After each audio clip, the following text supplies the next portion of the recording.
серпилгич күчүнүн деформация чоңдугу менен байланышышын карайлы. Ал үчүн динамометрдин пружинасына жарыш сызгычты жайгаштыралы. Сызгыч пружинанын деформацияланганын көргөзсүн.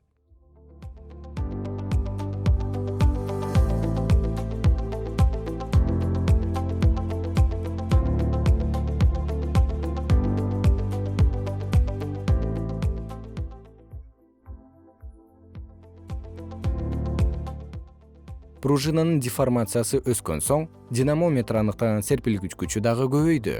Бардык учурда тең серпилгич күчү пружинанын деформациясына түз пропорциялаш.